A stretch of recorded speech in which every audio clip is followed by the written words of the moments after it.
All right, so we are back at it today, and today we're finally putting two of Auxbeam's most popular pod lights head-to-head, the Auxbeam V Ultra and the Auxbeam V Max.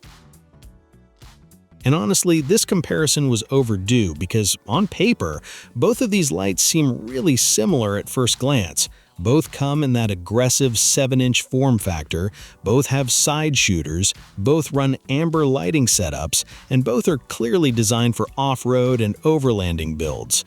But once we actually spent time using them on the rig, driving with them at night, running trails, and testing them in real conditions, the differences started becoming way more obvious than we expected.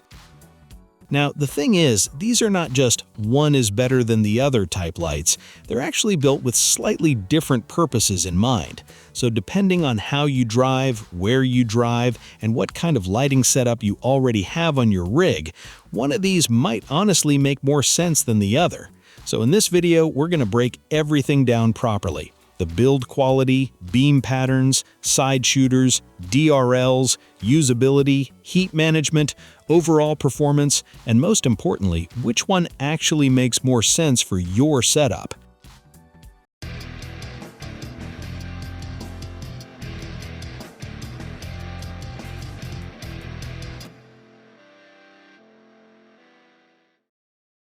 Starting with the unboxing experience, both honestly feel pretty premium right out of the gate.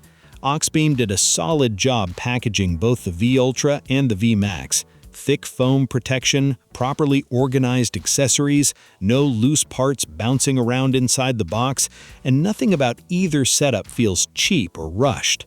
Both come with mounting brackets, hardware, wiring harnesses, switches, manuals, and protective covers, which is honestly something we appreciate because a lot of brands skip the small quality of life stuff. And the wiring on both setups is actually pretty nice too. Plug-and-play harnesses, weather-sealed connectors, decent cable length, and overall just easy to work with. We weren't sitting there trying to figure out weird wiring routes or cutting and splicing stuff unnecessarily. Both of these feel beginner-friendly in that sense. Now physically, both lights definitely have presence once you hold them in hand. The 7-inch size is no joke. Mounted on a bull bar, both instantly make the front end look more aggressive and purpose-built. But visually, the V Max looks a little more traditional in its LED layout, while the V Ultra feels slightly more modern and refined, especially around the side shooter integration and front lens design. Build quality-wise though, both are honestly impressive for the price range. Aluminum housings, deep cooling fins, thick front lenses, solid sealing, neither one feels fragile. And during rough driving or vibration-heavy trails, both stayed locked in place without wobbling or flexing once mounted properly. Now, this is where the real difference starts showing up: beam behavior. The V Max feels more focused toward long-distance projection. The main beam punches further ahead and gives more of that spotlight-style reach. You can tell Auxbeam designed it to work really well for high-speed driving, open roads, desert runs, or situations where seeing far down the trail matters more than ultra-wide coverage. The center hotspot on the V Max is stronger, and honestly, paired with side shooters, it creates a pretty balanced setup overall. Meanwhile, the V Ultra feels more coverage-oriented. Yes, it still throws light forward really well, but the surrounding illumination is what stands out more here. The side shooter implementation feels more aggressive on the V Ultra, and that extra peripheral visibility genuinely helps when driving through uneven terrain, forest trails, tighter off-road sections, or rocky areas where you need awareness around the vehicle instead of just straight ahead.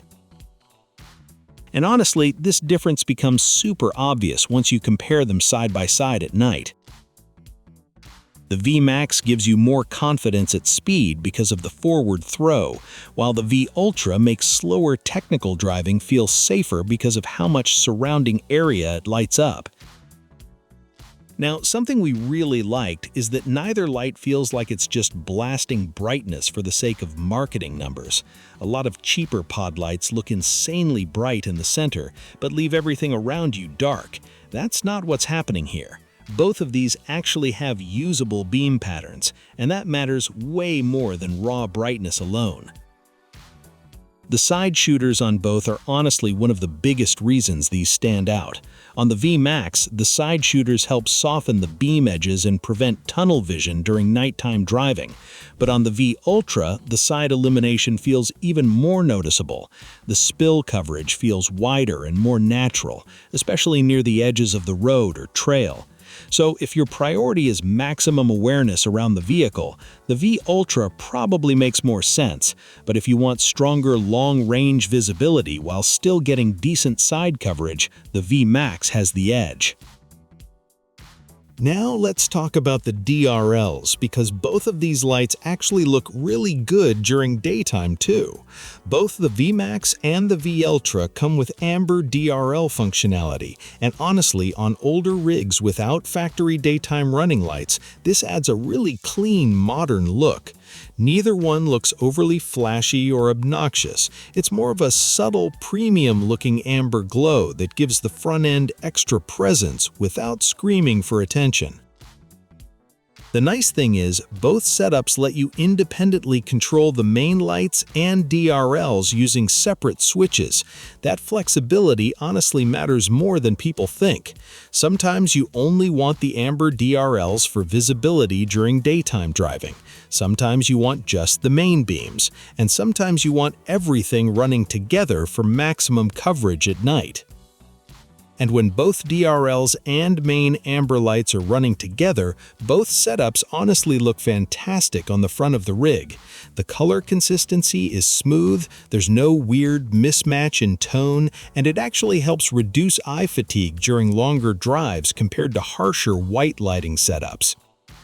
Now, in terms of installation, both were straightforward. Standard bull bar mounting worked perfectly fine, and both included enough adjustment for beam alignment. We will say though, because these are larger 7-inch pods, alignment matters a lot.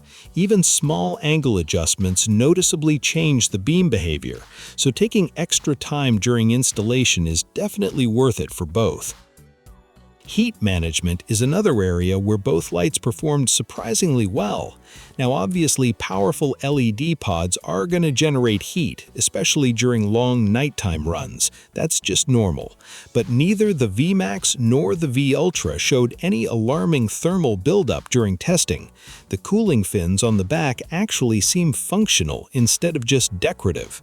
Even after extended use, both housings stayed within reasonable temperatures, and we didn't notice any throttling, flickering, or instability, so overall, thermal management honestly feels solid on both. Weather resistance also seems equally dependable.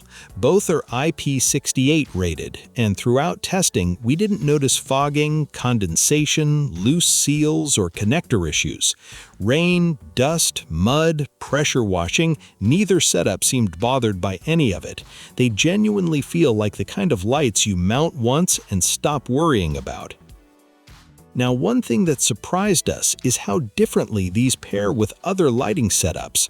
The V-Max works really well alongside side-focused pods like the XP Ultra, because the V-Max handles the long-distance projection while the XP Ultra handles peripheral coverage.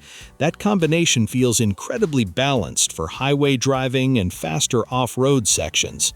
But the V-Ultra feels more self-contained. Because the side shooters are so effective, it already gives a wider field of illumination by itself. So if someone doesn't want to run multiple auxiliary lights, the V-Ultra honestly feels more complete as a standalone setup. And that right there is probably the biggest deciding factor between these two. If your driving style involves faster roads, long straight trails, open terrain, or highway-focused overlanding, the V-Max probably makes more sense because of its stronger forward reach and more focused beam behavior. But if your driving involves tighter trails, uneven terrain, technical crawling, forest roads, camping routes, or situations where surrounding visibility matters more, the V-Ultra honestly feels like the smarter pick because of how much usable side coverage it provides. Now overall, after spending real time with both setups, we can honestly say Auxbeam did a really solid job here. Neither of these feels gimmicky, neither feels cheaply built, and neither feels like one of those random ultra-bright lights with terrible beam control. Both actually feel engineered with real driving usability in mind. The VMAX feels more distance-focused and speed-oriented. The V Ultra feels more awareness-focused and terrain-oriented. And honestly, that's probably the easiest way to explain the difference between the two. So at the end of the day, if you want stronger long-range punch and already have supporting side lighting, go with the VMAX. But if you want wider overall visibility and a more versatile all-around lighting setup, the V Ultra is probably the better choice. Either way though, both of these are honestly really solid pod lights for the price, and both easily feel more refined than most generic off-road lights floating around in this category right now. Alright guys, that's going to be pretty much it for this comparison. Let us know down in the comments which one you would pick for your setup, the V Ultra or the VMAX. And as always, don't forget to like, share, and subscribe for more off-road and overlanding gear content like this. We'll catch you guys in the next one.